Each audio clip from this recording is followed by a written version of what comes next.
আসসালামু আলাইকুম। এটা আমার আঙ্গিনা বাগানের একটি ছোট পেয়ারা গাছ।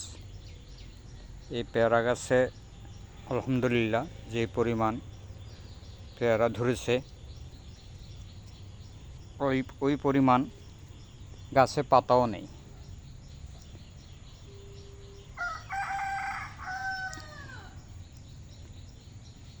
এখানে যে প্রযুক্তিটা ব্যবহার করা হয়েছে সেটা হলো ডাল বাঁকানো পদ্ধতি। পেয়ারা গাছের ফলন বেশি পাওয়ার জন্য ডাল বাঁকানো পদ্ধতিটা খুবই ফলপ্রসূ হয়।